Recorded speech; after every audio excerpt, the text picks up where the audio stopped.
It's time to sit back, relax, and listen to Change Your Attitude, Change Your Life. Change Your Attitude, Change Your Life will inspire, motivate, and empower you. Live your best life now. Listen, learn, think, and decide. Change your attitude, change your life. And now, here's your host, Joan Herman.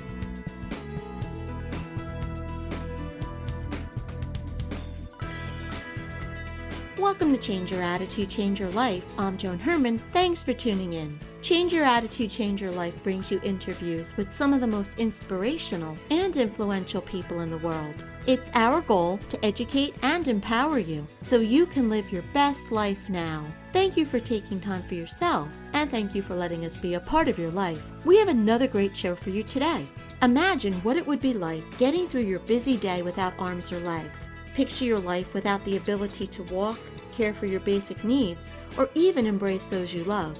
Without any medical explanation or warning, today's guest, Nick Vujicic, was born without arms and legs. What some may call impossible circumstances, Nick has discovered that God had a plan and a purpose for his life. According to Nick, the victory over his struggles can be credited to his faith in God. Nick says, "If God can use a man without arms and legs to be his hands and feet, then he will certainly use any willing heart." Nick is a motivational speaker, author, and founder of Attitude is Altitude. Welcome, Nick. Thanks for joining us. Thank you very much. Nick, your work, the things that you say, the way that you live your life, it's so powerful, and it's really made an impact on my life. Well, I'm very thankful that you've been encouraged by it, and I do thank God for everything that I've ever been given. There are things in my life that I just wish to convey, lessons and things that I've seen along the way to hopefully inspire more people to be all that they can be and to not give up. For our listeners that may not be familiar with you, tell us a little bit about yourself and what it was that created your life's mission. I was born without arms and legs in Australia in 1982, and the doctors don't know why I was born this way. My parents at first were very shocked and didn't know exactly how to handle the situation. I have a brother and a sister after me who don't have disabilities, and it was a test of faith and perseverance and love, really. And I look at my parents as my heroes who, never gave up and did their best with me and got me into a mainstream school where I was able to then write with my little foot. I have no arms and legs, no medical reason, but I have a little left foot, and I'm able to write and type with that and drive my wheelchair. And doctors didn't know what kind of life I'd be able to have, and teachers didn't know exactly what I could achieve. But, my parents always taught me from the beginning, you don't know what you can achieve until you try it. And they instilled, faith in me at the very beginning, just to know that, my life's not a mistake. Nick, what was your parents' reaction, and how did they manage their feelings? And also, what advice do you have for parents that may be in a similar situation? At the beginning, my mum was very shocked, and she didn't know exactly, what was going on. She felt like she was in a bad dream, and at first couldn't really hold me, and it took her around 4 months before she could really come to terms with the fact that her firstborn son was born this way. My dad did take a lead in holding me and, took a lead in just slowly introducing me more and more to my mum that she'd get more comfortable. And it is a natural reaction. However, they say one step at a time in their faith in God, knowing that they're not alone and they have each other. That's how they got through. And many parents with disability, affected families, a lot of them end up in divorce. And so they stayed together and they had more children. And they basically trusted that, for whatever reason it happened, there's going to be some good out of it, or just basically make the most of it. There are many parents out there maybe who have children with no disabilities, but, the disability that they have is self-esteem. trying to convince your teenager that their value is not determined on how many friends they have or what they do or what they, can't do. That's a difficult thing. And so I just want to encourage parents out there to continue to plant those seeds of encouragement in their teenagers' lives, even though it may look and seem at times that you don't have an influence on your teenagers growing up. Just keep on planting those seeds. And, if you don't tell them you're beautiful, I don't know, who in their school would, because unfortunately we live in a world of judgment and selfishness and pride and all of that. So I just want, everybody to know, if there's any teenagers listening, you're beautiful just the way that you are. And you parents, I just want you to never, ever give up in encouraging your teenagers to do their best. Nick, what was it like for you when you left the safety of your home and you had to go to school and be with other children? Well, that was, I think, the moment where I realized that I was very different. I mean, I was always surrounded with family and friends before that, and they never made it obviously a big deal that I had no arms and legs, and I knew I had no limbs, but until I actually, stepped out of that little, if you want to say, protected shell, I actually was really, really shocked. Going to school and kids were teasing me and calling me names and all sorts, and it was difficult to to believe in yourself or to believe that you're not a mistake when you have that. And so, my parents, they knew that I would tend to shy, obviously not really speak up for myself at times. And it's not that they wanted me to get angry or aggressive or anything like that, but they realized that people, when they see me for the first time, they don't know exactly how to approach me, and they've never seen anything like me before, this situation. So, they said, Nick, just start talking. And so I started, just bringing up conversations or, saying something funny, and, that would spark up conversation. And so that was sort of a coping mechanism in the fact of, strategically trying to educate, I guess, the people around me that I'm just like them, just with a few parts missing. So it was quite difficult at the very beginning. In fact, that was half the reason why I did want to commit suicide. It was very difficult to believe, though, that I had a future and a hope.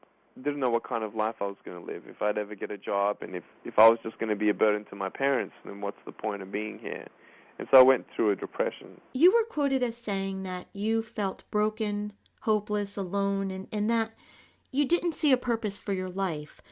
When and how did you overcome those feelings? I think between ages 8 and 12, I went through my times of depression, as we could say, and told my mum at age 8 I wanted to commit suicide. At age 10, I actually tried by trying to drown myself in a bathtub. And at age 13, though, I had two experiences in that year where it was sort of like a wake-up call, I guess, where I would read a story about a man with a disability, and, I looked at him in the newspaper, and I'm like, wow, I really have a choice, either to be angry for what I don't have or be thankful for what I do have. And I've known that all my life, my parents always told me that, but until you actually educate yourself and bring your awareness to another point of understanding that I'm not the only one, in pain that can't be changed, but the understanding and principle of, of being thankful for what you do have, doing your best, and God will do the rest. And that to me was definitely, hitting home when I sprained my foot playing soccer. And, very, very thankful for my foot. I've always had been, but when I sprained it, I felt disabled for the very first time. It's like my arms and legs as far as mobility and doing things and getting around and typing and writing and driving my wheelchair and swimming and all of that. So I never had been so thankful for my foot at age 13. And then the last turning point from, sort of more of a negative mindset to a positive, my life really changed at 15 when I felt like all my answers came as far as the question of why. Why was I born this way? If there is a God who loves me, then why was I born this way? And I saw in John chapter 9 a man who was born blind, and I thought, wow, well, if God has a plan for a blind man, then God has a plan for me. And so that's when I started my faith journey, and I've never been the same again after that, knowing that I'm not a mistake and knowing that I'm not alone. and all things come together for the good. And started speaking at 19, and it's been an amazing journey of seeing how even the worst parts of my life can be used for good to encourage somebody else in their storm. So you found your peace when you found your mission. That's exactly right.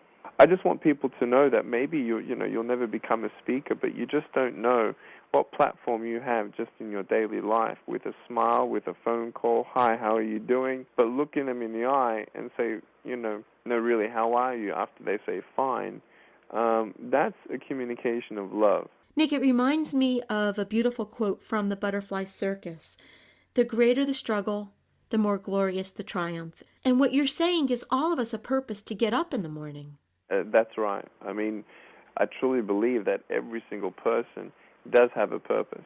I don't believe that one person is a mistake. And people say, well, why is then my sibling, got this mental handicap, and what purpose can they possibly have? Well, I just want you to know that I don't know the answers, but what I do know is seeing a parent serve their mentally handicapped child, it's a tangible way in seeing unconditional love being served, and that inspired my parents to do their best with me. And even though that's your life, and you don't see a purpose that's so clear, just the way you live your life and people witness your love and your perseverance, it's a testimony in itself. You talk about failing and say that if you fail, you try again and again and again, and as many times as it takes, because you believe that it's important the way we finish. What do you say to people to inspire them to keep trying, to not give up? You don't know what's around the corner until you go around the corner. That's the first thing. If you never go around that bend, you don't know, what good could possibly come out of that. And the value of a soul, a human being, mind, body, and a soul, is invaluable. There is not another you out there. And so you just never know, what's around the corner, and you can't afford to give up, because there is hope until you give up. And I was convinced there was no hope. Well, what if I actually went through it all the way and I committed suicide? I never thought I'd be able to do what I've been doing today. You wouldn't be who you are until you've gone through what you've gone through. You'll always learn more in the valleys than on the mountains. It builds up character. It builds up perseverance. You know now what you've gone through, and, maybe you wouldn't be who you are unless you've gone through that. 80% of my inspiration really were based on different stories as well. Of course, having faith and that being the foundation, but a lot of stories were used for me to be inspired, and so that, I believe, is such a powerful tool, and I believe we all have a story to tell. Nick, thank you so much for being here with us. If you would like to learn more about Nick and his work, you can visit attitudeisaltitude.com or lifewithoutlimbs.org. Nick, it has been such an honor for me to have you here. As I said, you are such an inspiration to all of us, and you just make us realize that anything in life is possible. So thank you for being here, and thank you for sharing your life with us. Well, Joan, thank you very much for the opportunity. I appreciate it, and may God bless you as you continue to encourage people. This is Change Your Attitude, Change Your Life. Stay with us. We'll be right back.